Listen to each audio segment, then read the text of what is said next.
You are listening to KLRN Radio, where liberty and reason still reign. Hi, I'm Mike, founder of DollarShaveClub.com. What is DollarShaveClub.com? Well, for $1 a month, we send high-quality razors right to your door. Yeah, $1. Are the blades any good? No. Our blades are f***ing great. Each razor has stainless steel blades, an aloe vera lubricating strip, and a pivot head. It's so gentle a toddler could use it. And do you like spending $20 a month on brand name razors? 19 go to Roger Federer. I'm good at tennis. And do you think your razor needs a vibrating handle, a flashlight, a back scratcher, and 10 blades? Your handsome-ass grandfather had 1 blade and polio. Looking good, pop-up! Stop paying for shave tech you don't need. And stop forgetting to buy your blades every month. Alejandro and I are going to ship them right to you.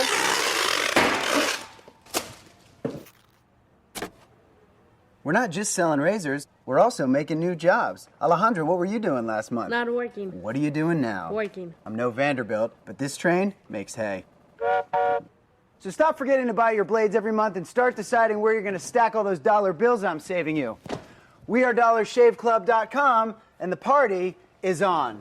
I know karate, I know jiu-jitsu, I drive like a gangster when I'm coming to see you, see you, see you, see you.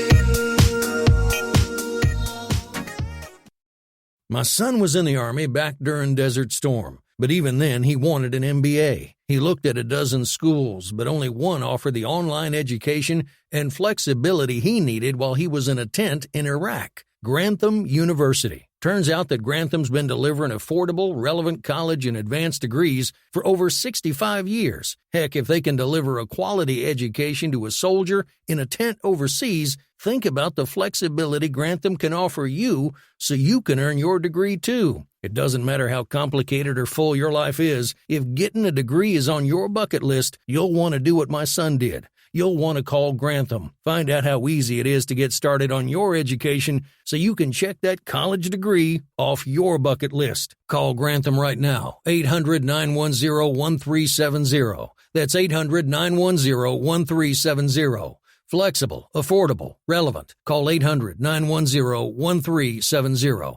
Tired of paying outrageous prices for Viagra? Well, we have great news for you. Now you can finally get Viagra at huge discounts. Healthy Man allows you to save up to $500 on Viagra. Why pay U.S. pharmacy prices of $15 per pill or more when you can get Viagra for less than $3 a pill? Call today and get 40 Viagra pills for only $99. This can cost as much as $600 at your local pharmacy. You can't afford not to call us. If you want Viagra at the lowest prices, never pay $15 a pill pharmacy prices again. Get Viagra for less than $3 a pill. Call 1-800-516-7602 today and save up to $500 and get 40 pills for just $99. Healthy Man is fast, easy, and affordable. Operators are waiting at 1-800-516-7602 to take your call right now. Call 1-800-516-7602. That's 1-800-516-7602. Again, 1-800-516-7602. Attention business owners and independent contractors. This is a money-saving message from Tax Mediation Services. If your business owes $20,000 or more in taxes, we can help you today, right now. Listen, dealing with the IRS is no picnic. It's an intimidating and extremely stressful process, and you don't want to go it alone. Our attorneys know every law, every tax break, and every possible opportunity to help you resolve and reduce your tax debt. And if you owe more than $20,000, you may be at the top of their hit list. So don't take your tax debt lightly, because it will not go away on its own. The IRS can seize your bank accounts, your home, and even shut down your business. Call our tax experts today at 1-800-783-0810 and let us deal with the IRS while you focus on your business. That's 1-800-783-0810. Again, that's 800-783-0810.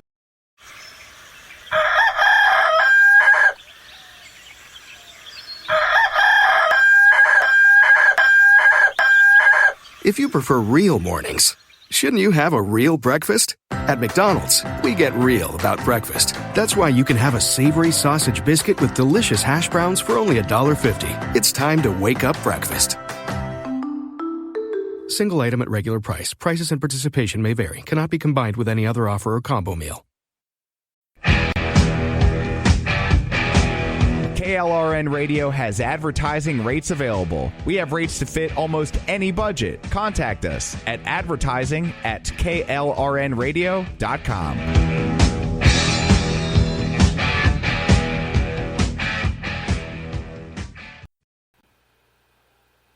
The following program may contain coarse language and adult themes.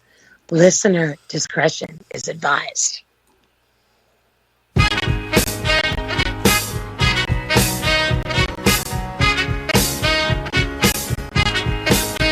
Don't you ever be sad. Lean on me when times get bad. When the day come and I know you're down in a river of trouble, you about to drown. Hold on, time coming. Hold on, time coming. I'm on my way. Your lover.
This is the Rick Robinson Show. I'm Rick Robinson. We are live right here on KLRN Radio. As far as the Jen and Rick Show, it's going to be kind of hit and miss for a while. Jen's got a lot of stuff going on, so we're going to bring her on when she's able, and when she's not, we'll be doing this one in our spot just to make sure that we keep everything up and running. I do have a guest with us this evening. You may have heard our lovely disclaimer babe, as everybody lovingly calls her, Leslie Dowd. She is actually a bit under the weather, so she came in long enough to do the disclaimer. And then so we also are joined by Jesuis Mockingjay, and we're going to kind of be all over the place today because the country's a mess and it's time people start talking about it. Good evening, Jay. How are you? Uh-oh. Did I lose him? He was here. I promise. I don't know. Hey, Rick. How are you doing, buddy? Did you mute yourself again, sir? No, sir. No, sir. Can you hear me now? Yeah, I got you. We got you. I think we're good now. Excellent, excellent. There has been a lot of things going on, for sure. But in the time that we have together, I'm sure we're going to straighten it all out. Well, from your lips to God's ears, sir, because somebody's got to clean up this mess before we all die from it. Good God. Goodness gracious me, oh my, oh. So let's just... I wrote down a number of things on my cocktail napkin, and this is what I've got. I've got Biden on 60 Minutes, honoring the Queen, Being mentally tough in a world that wants you to beg. Of course, I've got Malcolm X quotes, and then I've got a very interesting piece of trivia, which is Tombstone and Pale Rider. You've seen those movies, Tombstone and Pale Rider? It's been a while, but yes, I have seen both of them. Honestly, when you asked me to pull up that song, I realized that American Gangster is probably one of the only Denzel Washington movies I haven't seen yet. So I guess I need to go watch that one. Okay. So they both reference a rider on a pale horse bringing hell with them. Yep. And in both movies, they set the scene right. So I found that to be rather interesting. Great movie. Pale Rider, Mm-hmm. the immortal Clint, and Tombstone. Very, very interesting. That's what I've got on my cocktail napkin for the night. That's what you got on your cocktail napkin for tonight.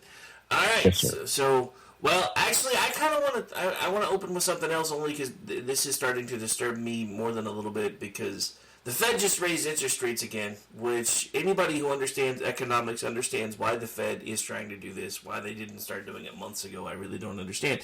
But I had a bit of an epiphany this morning. So basically, since our economic recovery is on paper, what happens when the higher interest rates kick in and things start slowing down and we realize they never really started moving in the first place? Mm-hmm. Mm-hmm. I'm kind of terrified by this because it was kind of an occurrence. I was drinking my coffee this morning, listening to some news, and they started talking about how the Fed raised interest rates yesterday and how it's because the economy, according to the Fed, is roaring. And I'm like, really? I don't see this. And then it dawned on me that what is giving the illusion of the economy roaring is all of the money they have been printing and pouring into the economy that everybody was spending hand over fist instead of doing the right stuff with it. So what happens when our economic recovery that is supposedly spiking inflation is all a paper tiger, and then they take the normal steps to make that slow down, and everything just crashes? Is that by design? Because I'm starting to feel like it might be by design. Well, there's only three things. Either they know what they're doing, they don't know what they're doing, or they're doing what they're doing on purpose, but it is from a different viewpoint, which most people are. No, I'm starting to become of the mindset that the people in charge know what they're doing and they know why they're doing it while they're trying to pretend they're stupid. It's one of the only explanations I can find for why they continue to prop up the meat stick formerly known as Biden. Because he makes everyone look smart. Everyone. And that's kind of scary. Well, as you know, this may be an area that I dabble in. And one of the things that I'm a firm believer that the Fed is not, if you were to judge them by their initial charter, they're a failure. If they have another agenda, they may be a success. And that's a question people. So I think you're right on.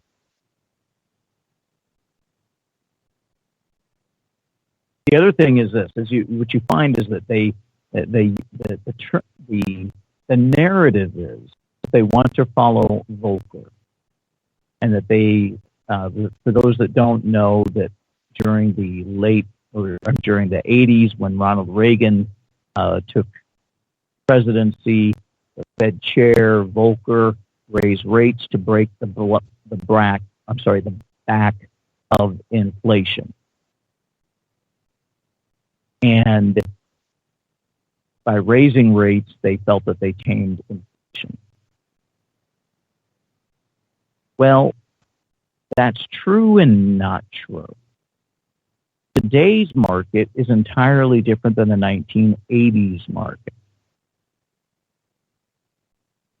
prior to 2007, for those that remember 2007, the housing crash, the bond crash, the Fed had under $1 trillion on its balance sheet.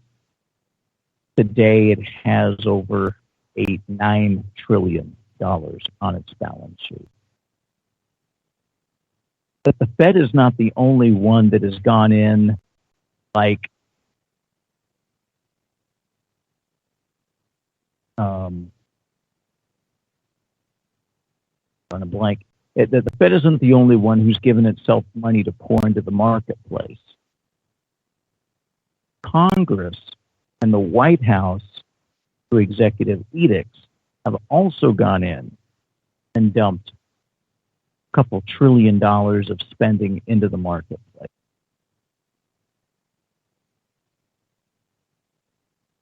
So the Fed, by raising rates, claiming that they're trying to tame inflation, aren't taming it in the same manner that inflation was attempted to be tamed in the 80s, because the Fed's balance sheet is much greater, and you've got a Congress and White House that's given itself $1 trillion towards quote unquote infrastructure or money for the Ukraine or this project, that project, and the other project.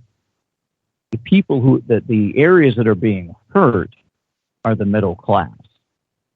And they're not taming because next week, next month, there's another $1 trillion being spent on another project.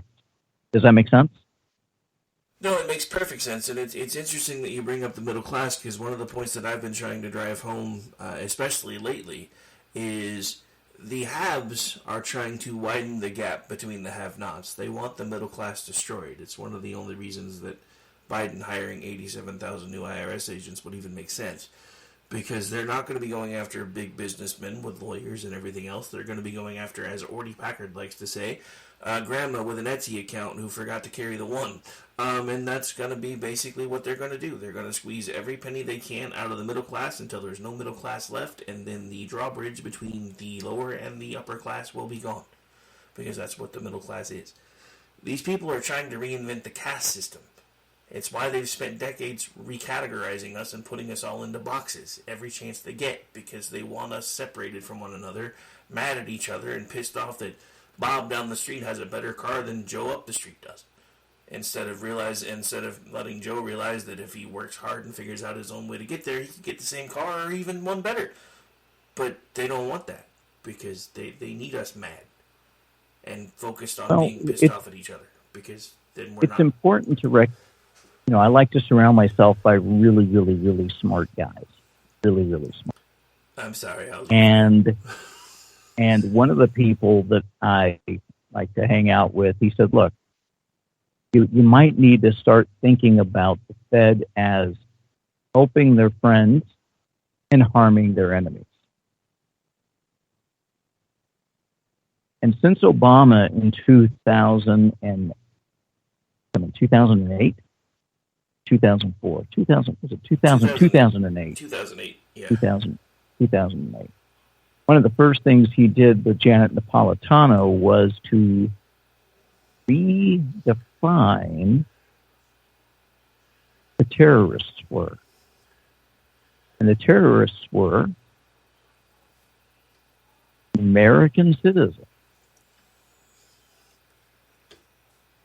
And since that time, they have been weaponizing branches of government against American citizens. The Fed also is an arm that can be weaponized against the middle class.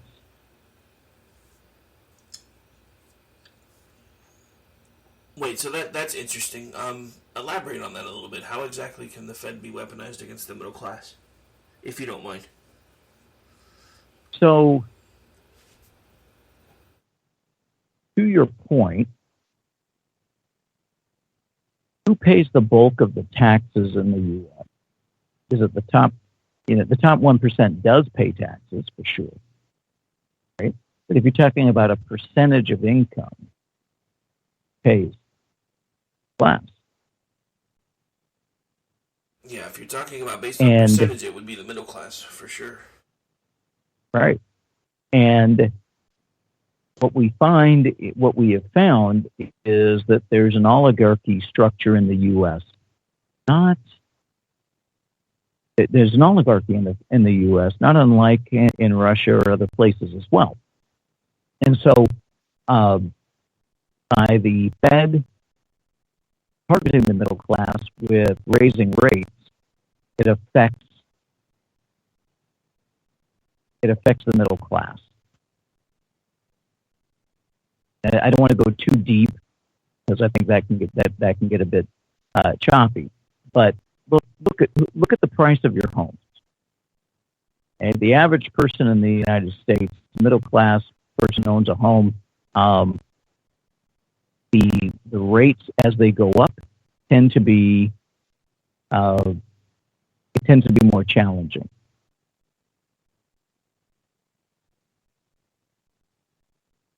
People like Obama have their houses paid for.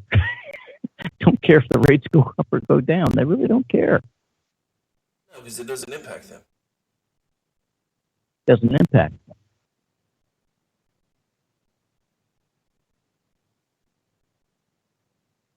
So when we've taken a look at what the Obama administration has done, rather starting at 2008, what you saw with Janet Napolitano being the head of the Homeland Security, she pointed out that, or she drafted her notes were that it was the bitter clingers, was veterans. It were those who were distrustful of government. It was those who didn't want to pay taxes that were the greatest threat to the United States. And we started seeing the eye of Sauron with the Obama administration looking at Americans as being terrorists. And since that time, we had the IRS turning their eyes against U.S. citizens. Now we've got the FBI looking at U.S. citizens. You had Biden on TV talking about roughly 3/4 of Americans being, voting Americans being fascist and,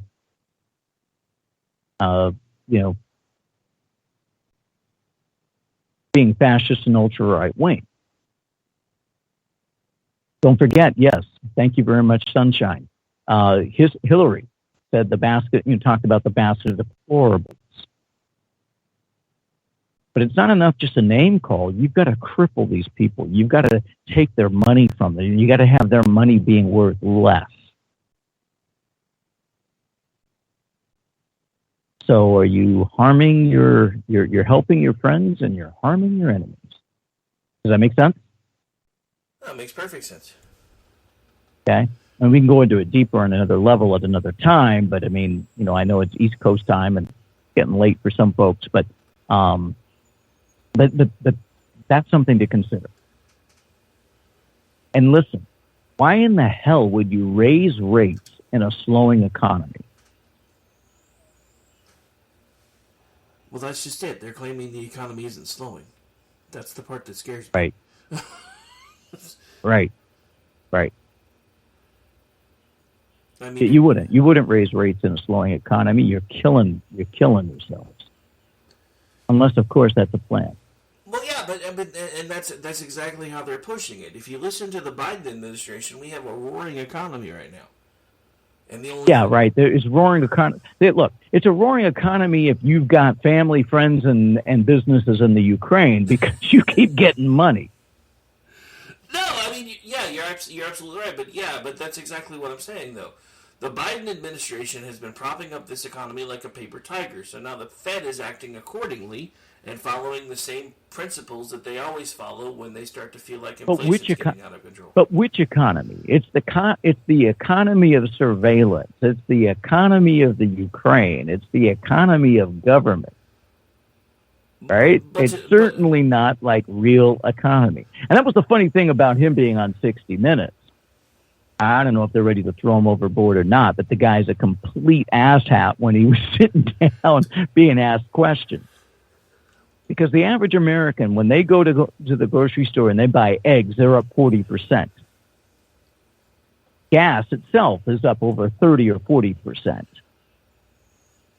All right, so you can monkey around and you can say, hey, look, you shouldn't be feeling this way. But the reality of it is you are feeling that way. Because the reason you are is because that's the cost. I mean, I just ordered food for my family. Tonight.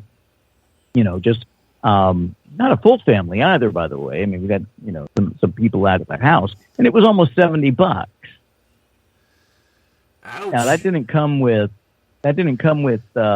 toys and a Happy Meal. I mean, it was $70. I mean, it's expensive. No, I get it.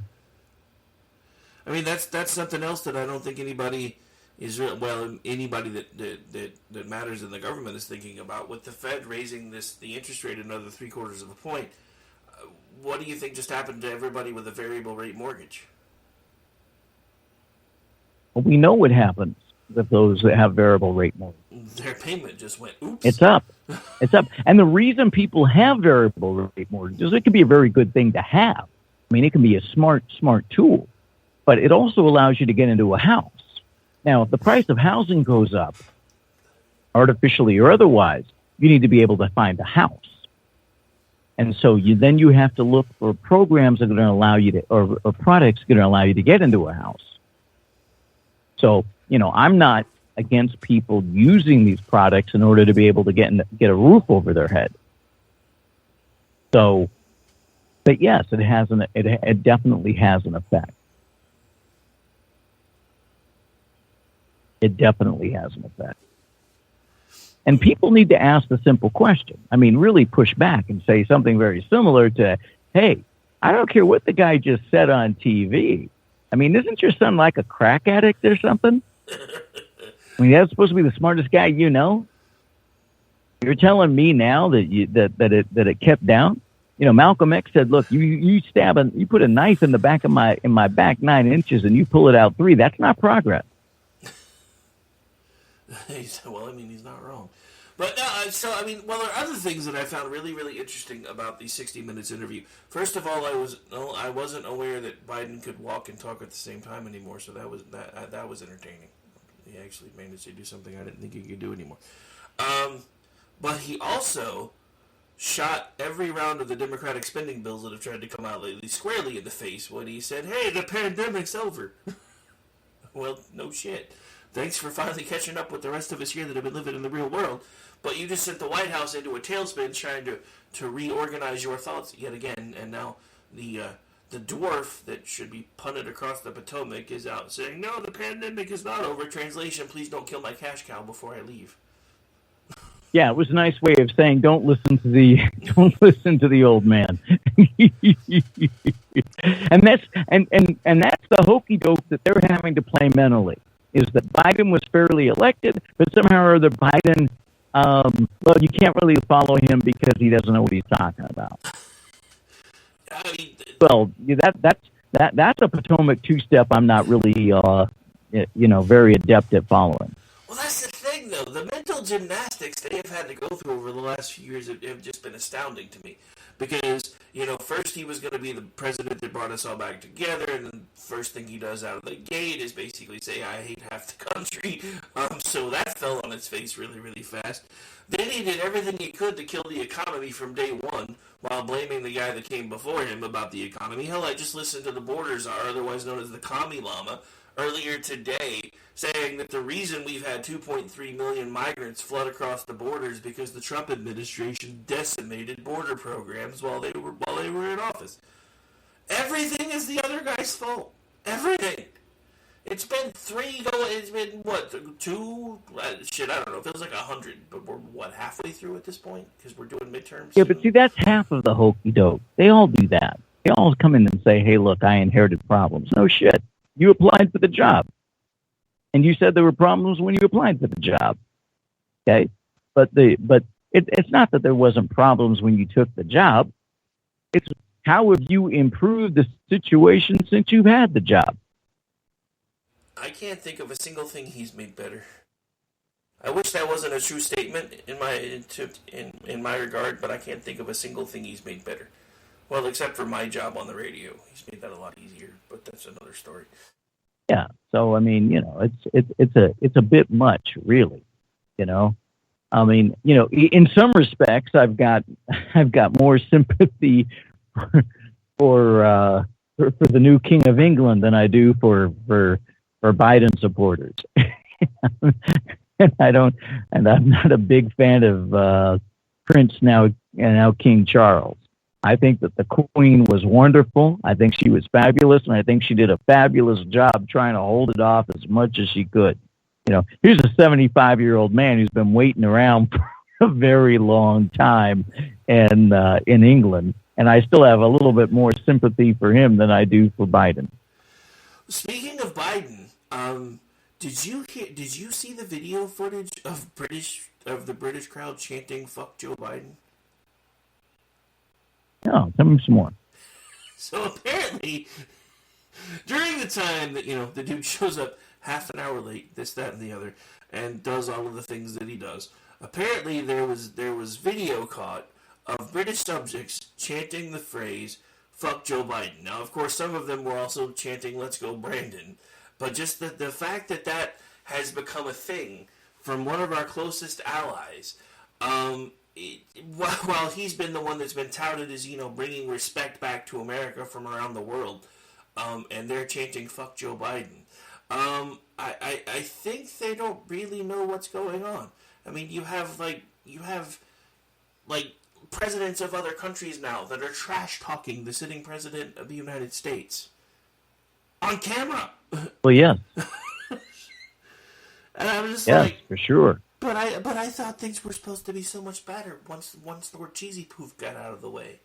There was civility coming back to the country. He was going to be the great uniter. Everyone was going to respect us again, and yet we're literally in flames, headed towards a mountain, and he's dancing on the wing instead of trying to fix it. Look, nobody really believed that Joe Biden was going to be the uniter of anything. No, I know that, but I'm just trying.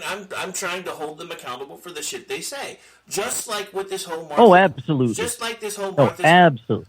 Sorry, I didn't mean to keep stepping on you. But yeah, just like this whole Martha's Vineyard debacle. You're absolutely correct, Rick. You're absolutely correct. How can you be a great uniter and you show up 10 minutes late to the Queen of England's memorial? It was 30. Was it 30 minutes? They showed up 30 minutes late, yeah. Come on, man. Your entire life is a schedule, and you showed up 30 minutes late. Yeah, that. But I mean, You 30. I got nothing. How in the world do you do? Let's stop for a second. How in the world do you show up 30 minutes late? Well, it's what happens when you're Joe Biden, I guess. I'm telling you. I mean, really. I'm telling you, they had to make a tapioca. They had to make a tapioca stop. That's what it was. He had to get more pudding. I'm telling you. That's embarrassing, man. that is flipping embarrassing. I mean, so much of what's going on in the administration right now is not only a national embarrassment, but an international embarrassment. And we still have people that are on his side of the aisle still championing this guy as the guy that's going to save the country. But the thing that boggles my mind about all of that is you have the left, who has been, before we get too far into this, they have been doing what they're now accusing Governor DeSantis of doing, which is human trafficking of migrants, for years, and no one has said a word on the left. You have Democratic mayors in Texas busing migrants because their cities are bursting at the seams. Nobody says a word.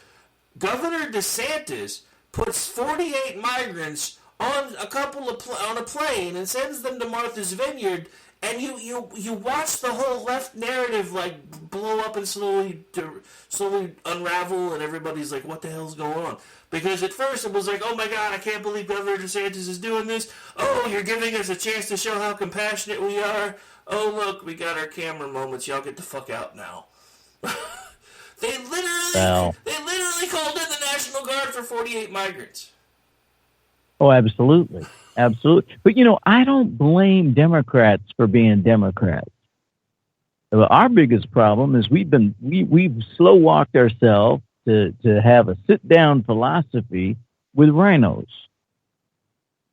That's the biggest problem. So to your point, Governor DeSantis shows a clear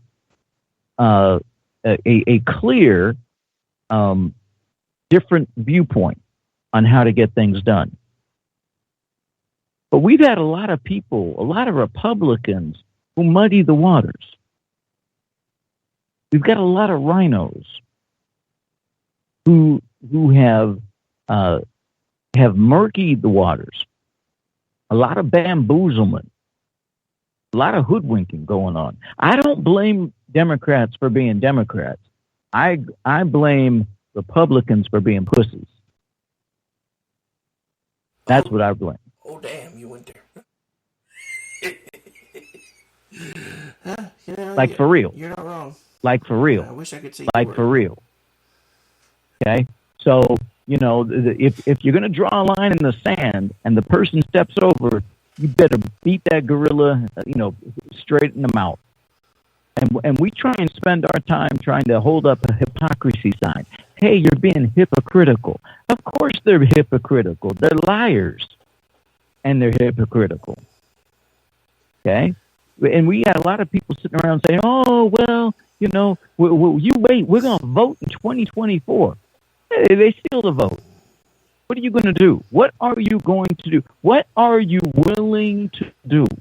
Now, I'm not suggesting people burn down buildings, but I am suggesting that people think about very closely, what are you willing to do to get this country back? Because if you think it's going to be a long U-turn with a bunch of, incremental steps, these people aren't interested in your incremental steps. Look, what other country on the face of this planet is pushing for the mutilation of their children?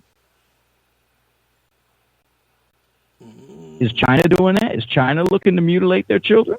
Nope, not that I know of. No. Is Putin looking to cut off the hooziks of his young men? No. If anything, he's... How about North Korea? You think North Korea is interested in mutilating their offspring? Nope. No. And why are we doing it? Because we've lost our damn minds. No, because they have sold out. Some of them have lost their mind. Some of them are just sold out. Well, no, so it's interesting that you brought this up because I actually talked about this on Off the Rails last night. The thing about it is, this has become so prevalent now, and it's been going on for so long that they're starting to have long-term effect studies that are starting to come out of the damage they're actually causing to children by doing this stuff. And there are now, big-name hospitals that have been caught stating that the primary reason they're doing all of this is because it's a ginormous cash cow. So the thing about it is at this point, all the masks are coming off everywhere. You just have to be willing to look at people and take them for what they're showing you that they are. And too many people in this country are not willing to do that. And that's honestly been one of my problems for a long time, because I remember back in Reagan's day, he would always talk about how from 8 to 5, him and Tip O'Neill were at each other's throats, and then at 5:30 they'd be off to have a beer. We can't do that anymore. Bullshit. No. Bullshit. They did not hang out having beer. Well, actually, they were on camera more than once doing so. Whether it was staged or not, I don't know. But I'm just saying, the reality of it is, that's a talking point. They weren't having beer. Look, Tip O'Neill was underneath the table drinking lots of different stuff, for sure. Ronald Reagan was not an alcoholic. He wasn't hanging out with Tip O'Neill. He was cordial, for sure. But when it came to actually making decisions for this country, Ronald Reagan, except for one small mistake, was not willing to concede. Yeah, the only and thing, so we need to have that kind of mentality for sure. What I'm suggesting is, if you think about Malcolm X, think about Stokely Carmichael, think about the Black Panthers, think about those that were truly trying to fight for civil rights. You can throw Martin Luther King in there if you want to. But think about these people that are, at any point, would those people be for the advocating of the mutilation of their children? Nope. Hell no. Hell no. Hell, most of the countries you talked about earlier, they're actually trying to basically start making people have children again because their populations are on the decline. So the last thing they would be wanting to do is mutilate their children. Look, we got a population problem. We're not growing, just like Japan. We're not having as many kids as we need to have in order to have the population that we need to have in order to service the nation that we have. Now, there may be countries that mutilate their kids in some particular areas, such as, religious rituals, but they're not cutting off their breasts and they're not whacking off the willy doodle. That ain't happening. And they're certainly not playing mental mind games that, one of their genders is a frog. They're not doing that. We are doing that. And why are we doing that? And who does it benefit? It benefits those that want to overtake the United States, for us to be so blanked up that we can't defend ourselves, or you don't know who the hell you are. That's the problem. That's the problem. It benefits those that want to overtake you. There's a story about Cleopatra and Mark Antony. And Mark Antony took a brigade or whatever down to Egypt to be in Egypt with Cleopatra. And he was so engaged in the lascivious lifestyle and what was going on in Egypt that when the other Roman regiment came down there to find out what the hell was going on, they were shocked that Mark Antony, who used to be a pillar of a man in the Roman legion, was out of his mind. And the rest of them were out of their mind. They had let themselves go to complete shit. And that's what we are looking at. That's what we're looking at. This is real important. Well, so, you touched on something really important. Well, hang on. I want to stop. But I try and drag it back to, in my world, I try and drag it back to community, and I try and drag it back to, bring it back to community leaders. And the community leaders that I deal with, the community that I talk to, the community types that I point out is, would Martin Luther King be cool with this? Would Malcolm X be cool with this? Would Stokely Carmichael be cool with this? No, they wouldn't be cool with this. So what the hell are you doing? No, and I get it. You brought up an interesting point earlier, and I think we're nearly there. If you understand history, every great empire has gotten to the point where they've hit a point of decline, to the point where the government started trying to keep the population distracted. Romans called it bread and circuses. I think we've hit that point now, and I think that's why so many people are allowing so many different things to rob their attention, because they don't want to really see what's going on in front of them. I'm not articulating it very well because it's something that I've been struggling with for the last couple of weeks, but I really feel like we're hitting the point now to where, at this point, the inmates are running the asylum. To your point of, a gradual correction, there's no time for that. We've hit the flip a bitch phase. That's where we are. See, one of the things that I would point out is, look, if you're black or you're Hispanic or you're Asian, or you're Swedish, or whatever, price of eggs has gone up for you exactly the same, 40%. Your paycheck didn't go up 40%. So we're all in this together. It has absolutely nothing to do. Now, if you don't make X, okay, I get that. But the price has still gone up.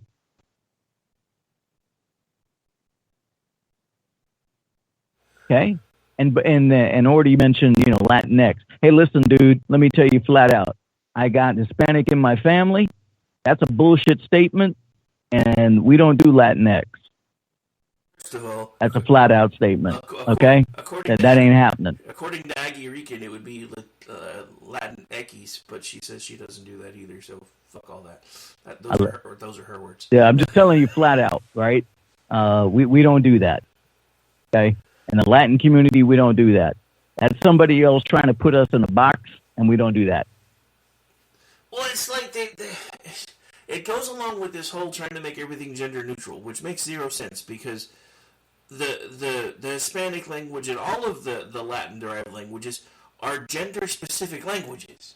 So the idea that you're going to start trying to remove gender from a language that uses gender as one of its biggest expoundatory points is just fucking stupid. Well, it is. And look, I turn to the book of Genesis. In the beginning, God made male and female. This is true. Period. Now, we can fast forward for those that don't believe that and believe that's an allegory, this, that, and the other thing. Let's turn to the New Testament. Okay? Turn to the New Testament. Jesus pointed out Adam and Eve. He specifically mentioned them by name.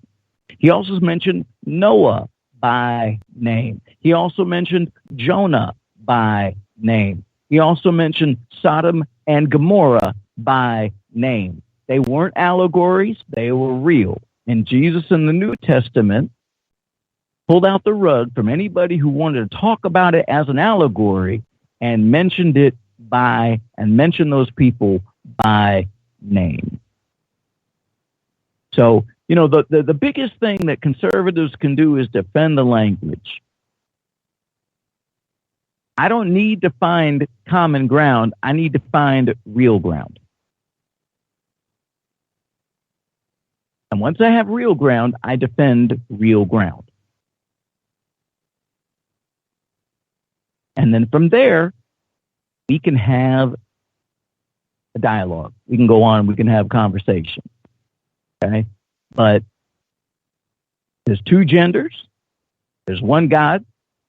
We're a republic, not a democracy. And once we have that established, we can go on and have a conversation. Please send all hate mail to. No, I'm just playing. Can I get a witness? Can I get an amen? Is there an amen in the house? Amen. And if there's not, that's fine. I still plant my flag. I stand on this solid ground. I said amen twice now. I'm with you. Right on. I'm with you. So I do want to take a moment and honor the Queen, if I may, because I think that's really, really important. And I want to share something that I think is equally important, or at least it's equally important to me, if I may. Sure. Okay. My mother's from England. My daddy's from Texas. So I have very strong cultural ties and a lens on both fronts. Okay. And I grew up, I'm a child of the 60s. And when I grew up in the inner city, it wasn't a great place. There was a lot of stuff going on. There's no violins. I'm just telling you, that's just the way that it was. There was building, there were burnings, there were people being offed and all kinds of things. My family, a good portion of my family, my grandparents immigrated from England to Canada. And of course, just the Queen is on the currency for the Canadian currency. And I remember going north to Canada as a small lad. And once I hit that border, there was no more black and white. There was no more protests. It was peaceful. Now, I'm not saying Canada's the same today. I'm not saying that. But what I'm saying of it is that, to me, I'm not a British subject, I'm an American citizen, but to me, my experience, the minute I hit that border and we changed that money and the Queen was on there, the candy was different. The atmosphere was different. The acceptance was different. The honor was different for me. And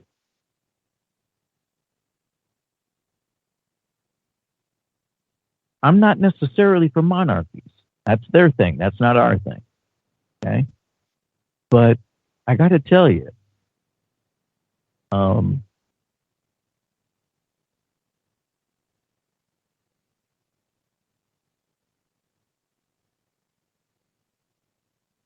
when the Queen was laid to rest and that news came down,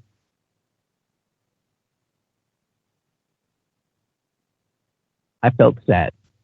I felt just as sad, strangely, as when Ali passed away. Another bigger than life, multi-country figure who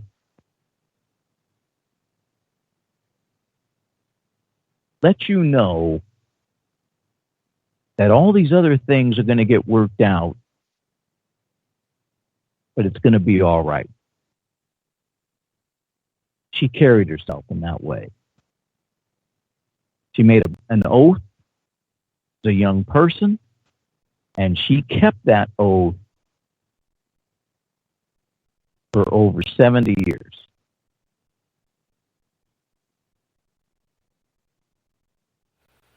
Yeah, I mean, and I think it's important for people to honor the Queen. yes. Again, I'm not a British subject. I could have dual citizenship. I haven't taken it. But I can understand in a very small way how many people may be feeling, because her folk, because of the connection I had with being in a country that she was the head of state of, and how it was just a different level. It was just a different feeling. And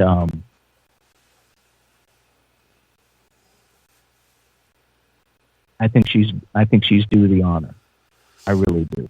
Yeah, I mean, it's kind of been a big deal here at the station. I mean, we have a couple of members of the crew that, you know, always do, like, Royal Watch stuff. And for me, I mean, it didn't really start as a big deal, but as all the stories started coming out and all the things that, you know, some of the stuff that I'd forgotten about along the way, like her sense of humor. I think one of my favorite stories that I heard around the time of her passing, of the Queen, that just encompasses exactly who she was. She and one of her security staff were outside hiking alone, and they came upon some American citizens who, and basically they started talking to her. And they're like, "Oh, we're here from America," and she's like, "Oh, how do you like it so far?" "Oh, it's great." And they're like, "Where do you stay?" And she's like, "Oh, I have a cottage just over the hill." And they're like, "Well, have you ever met the Queen?" And she's like, No, I can honestly say I've never met her, but the gentleman standing next to me has. So they start talking to him and chatting him up, and then they're like, well, they hand the Queen their camera and say, "Can you take a picture of us with him since he's met the Queen?" And he's just, you know, tight-lipped because he knows better. So they take the picture, and then after they take the picture with him, her security guy grabs the camera and takes a picture of them with her. And as they're walking off, she leans over to the security guy that was with her. "I would love to be a fly on the wall when they show that picture to their friends in America, and if one of them recognizes who I am." Absolutely, Rick. That's just not. I mean, after from being outside of it, and all of the ritual and all the pomp and circumstance, that's not really something you would imagine a queen doing. So that was a very human moment for me, for her, and it helped me connect with her in a way. And there was something else that I learned too that I didn't know, either didn't know or maybe just never heard about it. But on September the 11th, when the towers fell, she ordered the playing of the national anthem. That's the first time any other country's national anthem has been played on British soil ever, and not since. That was a huge deal for me. And one of the things, Rick, that really stand out to me, is they had the Jubilee and Paddington, right? And she's playing "We Will Rock You" on her cup and saucer. Isn't that awesome? I mean, it's slightly irrelevant, irreverent, but I mean, it's really, really, really funny. I think it's really. Honestly, one of my favorite Queen Elizabeth moments was when she did the cameo in Bond. I thought that, I was like, oh my god, that's actually the Queen. Oh man! So I love when the news came out that the Queen passed, I contacted my mom and they said, "Hey mom, how you doing?" She said, "I'm feeling really sad today," because and they were taught at that age, hey, look, if you ever meet the Queen, this is how you act. This is how you hold yourself. This is how And she got to see the Queen. My mom got to see the Queen. At a very young age, and so I called my mother and I said, "Hey, how you doing?" It was a very sad day. And we just talked about things and laughed about things. I'm proud of my British heritage. I'm proud of my Texas heritage as well. It's kind of like connecting wires in the car. You got to know which wires to connect in order to make sure the thing runs well. Well, I mean, and say what you want, because, I saw all the posts showing up everywhere of, we went to war with these people 200 years ago to keep from having to watch bullshit like this, blah, blah, blah, yada, yada, yada. Whether you want to admit it or not, they are the reason we are who we are. Yes, 200 years ago we had a huge disagreement and it led to us separating ourselves, but we've come back together and they're one of our biggest allies. And most of what we consider our Constitution actually came from them. From British common law. It did, the Magna Carta. Let's not get that twisted. The Magna Carta is an underlying founding document. Well, yeah, so it was the Magna Carta along with British common law. So the issue is we took the Magna Carta and British common law and wrote them all down. It's basically how we got where we are today. Well, until people started messing with it anyway. Absolutely. So again, I'm proud of my British heritage, and I'm proud as hell to have Texas blood. Well, but hat tip to the Queen. She, I tell you, we need more people like that. We need more people like that. And of course, those that know the story, and you're well versed in the story, her family was not set up to be in that role. Nope. Kind of like, what ended up happening was very similar to Bitch Meghan and then Harry. It's basically history repeating itself. Yeah, well, there you go. And yeah, I said it the way I wanted to say it. Well, okay? She deserves it. So I appreciate that. Thanks for that. And listen, Queen, may you rest in peace, and thank you for the heritage that I inherited.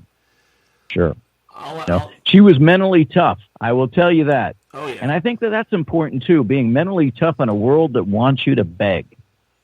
Being mentally tough in a world that truly wants you to beg. And, we need to get, we need more mentally tough people. I couldn't agree more. And she was tough.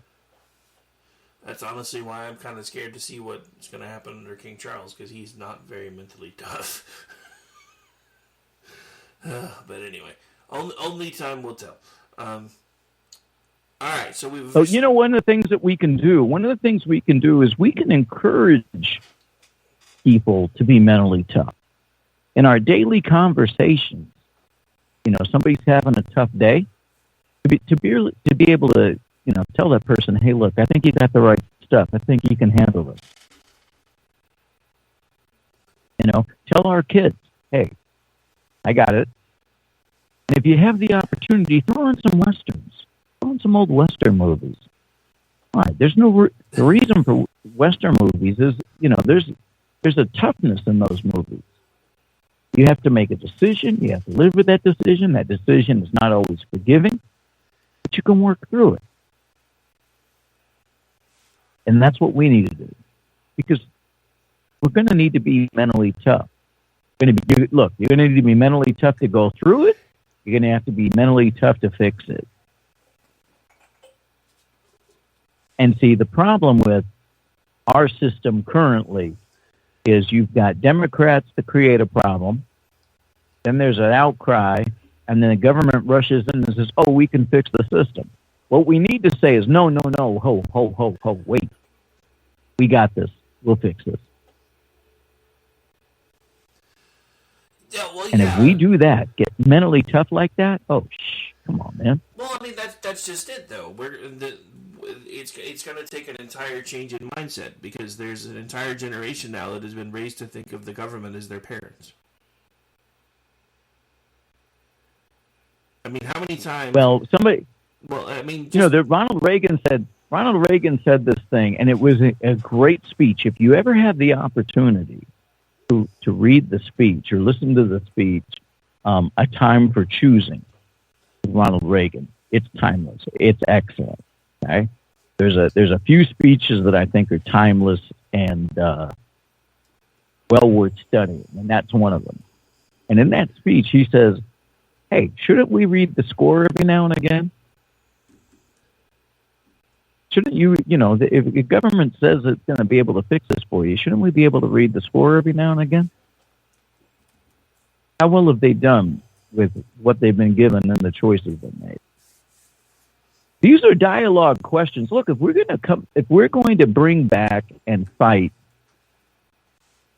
the first thing, rather than I'm not saying don't throw a punch, and I'm not saying don't do these other things, because who knows, one day you might need to do that sort of thing. But not today, but who knows.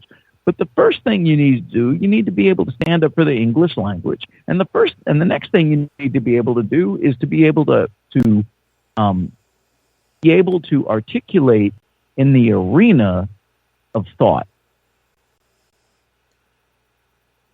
And say, hey, wait a minute, what's the score on that? How well have you done on that?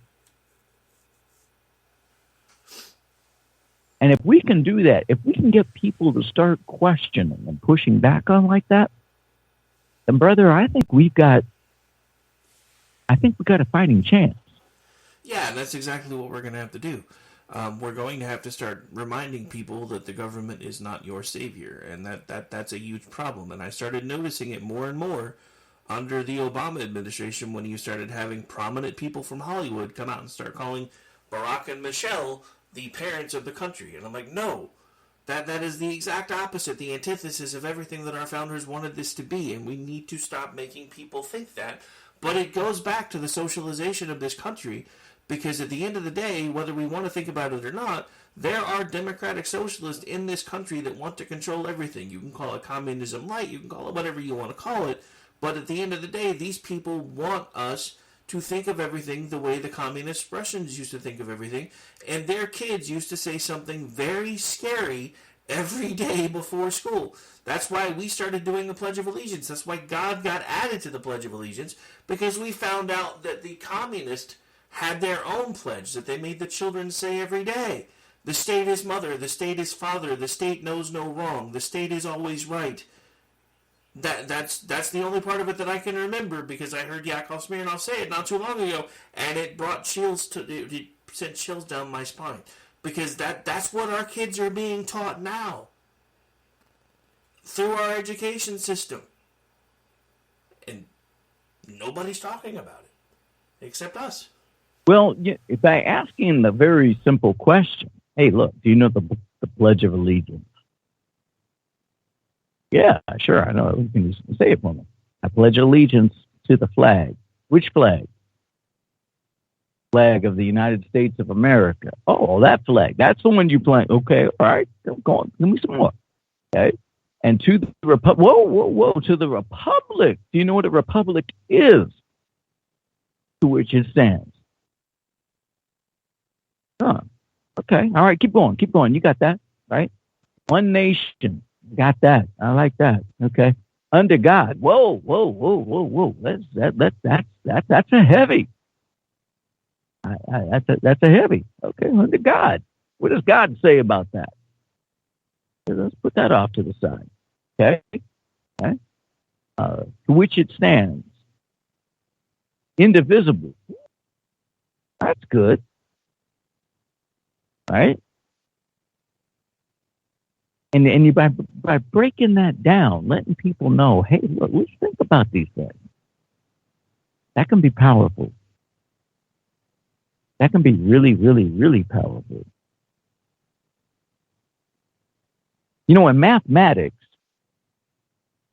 and not everybody likes math. I get that. Okay?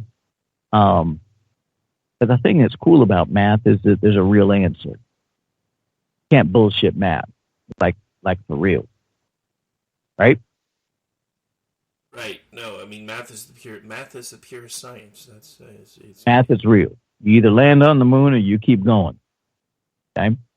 So, but the thing about a math formula, and I had this experience where I hired a mentor from Wharton and said, look, because it's not a matter of memorizing formulas and trying to paste it onto problem. Think about this logically. The math formula is really a sentence. Now they use symbols rather than words, but it's a sentence. So if you really understand what they're asking, you can jot out the sentence.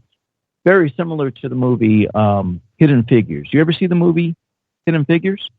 No, that's another one I haven't seen, if I'm being honest. Okay, you want to circle Hidden Figures. Write that down, Hidden Figures. Circle that. That's huge. Okay?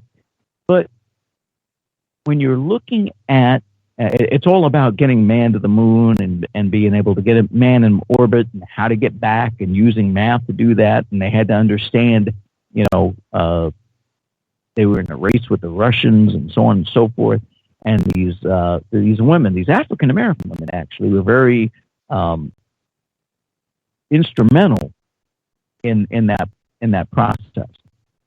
So math is in everything, how much you get paid and everything. So, but back to the point. When you have a math formula, the symbols are substitutes for words in a sentence. So if you really know the sentence, you put a symbol for that. Like, so for example, Dallas is greater than Philadelphia. You would have the Dallas helmet, greater sign, and Philadelphia sign. I'm sorry for Philadelphia fans. But, or you could do it backwards, however you want to do it. And Eagles fans everywhere just started booing and hissing. Well, Eagles fans. It's all good. So nonetheless, okay? Eagles look like they have a really good team this year. So, but once you understand the words, what are really being said, then you can put in the symbols, and then the symbols take the place of the words, and you just follow through, and it just makes perfectly good sense. Now, what we need to be able to do, from a conservative standpoint, is to be able to break down things in a manner that people really understand and share with them how. In a formulaic way, hey, you want to make more money? Let me show you how to do that. Hey, you want to have more success in your family? Let me show you how to do that. Okay? And in no place in this equation is government. Bigger government. Bigger government is never in that equation. It's not. And nor is the other guy. Nor is envy. Nor is jealousy. You have what it takes to be successful. You just have to be able to do the things that are going to help you be successful. This is true. And if we can explain that, look, it doesn't matter what somebody did to you 20 years ago. That song is over. It's like if you put that record on the record player, and you remember the old record players? Yep. I guess they're back in vogue now. I saw a Journey album. They wanted $35 for a Journey album. I'm like, not happening. But nonetheless, okay, you put the album on there, you put the needle on the record, and at the end of it, you know, that the arm should move back, but sometimes it would just kind of like at the end. You got people today that are still frustrated about something that happened 20 years ago. That album is over, bro. So, well, an interesting allegory in that, though, is not really when it gets to the end of the album and the arm doesn't move. It's when the record gets stuck and it just keeps skipping over and over and over again. That's kind of where they are. Yeah, I mean, you're bouncing up at the end. Pick it up, put it at the end. You can flip it over to the other side. You can listen to some different songs, what have you.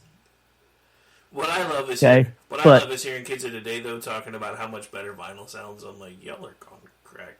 But anyway.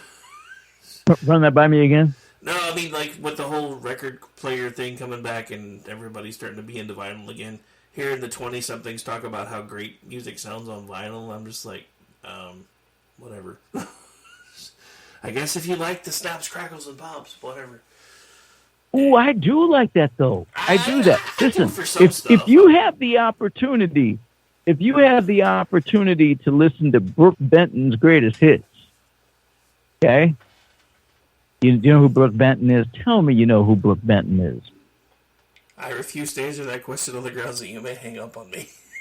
Oh, man. Okay. All right. Yeah, now you know who Stevie Wonder is. Like Stevie Wonder, right? Songs in the Key of Life. I Wish. Huh? I know who Stevie Wonder is. Okay. All right. But there's something about that. You put that record on, and they're like, it sounds great. It's fabulous. But what I'm talking about is that many times people are living in the past, and that needle is stuck, and it's hitting the label, and it's time to put that arm back into the deal and put on a new record. That's a fact. She left you 15 years ago, whatever. Hey, look, I waste 15 years. Pick it up, put it in the back, move on. Right? Hey, you were passed up for a job 20 years ago. Okay, I got it. That's bad. That sucks. That's wrong. But why waste the next 20 years fussing about the last 20 years? Pick it up, turn it over, let's move on.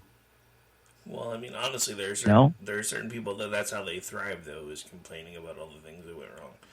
Look, if you can take that and use that as fuel to move forward, great. But you got to move forward. People got to move forward, right? We got to move forward.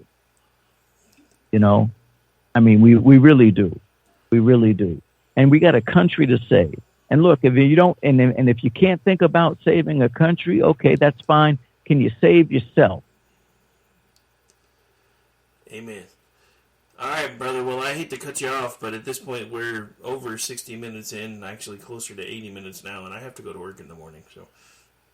So isn't that a good thing? We had a good time. We talked about a lot tonight. Yes, we did. And first of all, I want to thank you for your time. Thank you for having me. Thank you for the guests in the chat room. Boy, you guys are absolutely awesome. Love you guys. Love you guys. Let's go out with a bang, and let's go mix it up. Let's go shock the world. Let's go shock the world. Let's go shock the world. Only because you brought him up, I thought I'd take us out with some Brooke Benton. So Ooh, what you got? Rainy night in Georgia? Yep. What you got? Rainy night in Georgia, you called it. Heavy rain. Oh. Seems I hear your voice. Why don't you remind folks where they can find you on the way out? Love it. Thank you, Leslie, for kicking us off tonight. A rainy night in Georgia. All right, before I crank this back up, why don't you remind folks where they can find you? Or not. All right, folks, that's it. We're going to get out of here. I'll be back tomorrow night. We are doing I believe, in the usual He Says, She Said spot, it'll be me, Aggie, Ordy, and I think even Jeff may be joining us for a special Friday night juxtaposition. I'm out of here. Got to get ready for work. You guys enjoy the rest of your Thursday night. Thank you so much for hanging out with us. Thank you, Miss Leslie, for doing the disclaimer, even though you are feeling under the weather. Thank you, Mr. Paul, for hanging out with us for the duration, and we will see you guys when we see you. In the words of Bill S. Preston, Esquire, and Ted Theodore Logan, be excellent to each other. We're going to let this one run the rest of the way through. A rainy night in Georgia. Such a rainy night in Georgia. Lord, I believe it's raining all over the world. I feel like it's raining all over the world. How many times I wondered, it still comes out the same. No matter how you look at it or think of it, it's life, and you just got to play the game.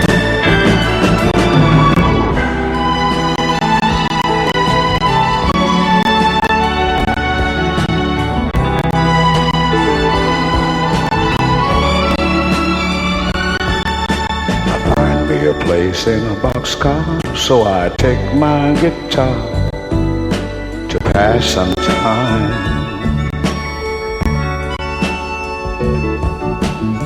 Late at night, when it's hard to rest, I hold your picture to my chest, and I feel fine.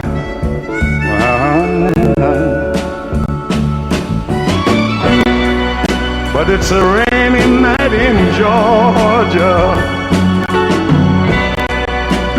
It's a rainy night in Georgia. I feel it's raining all over the world. Kinda lonely now, and it's raining all over the world. Oh, have you ever been lonely, people, and you feel that it was raining all over this man's world? You're talking about raining, raining, raining, raining, raining, raining, raining, raining, raining, raining, raining, raining, raining, raining, raining,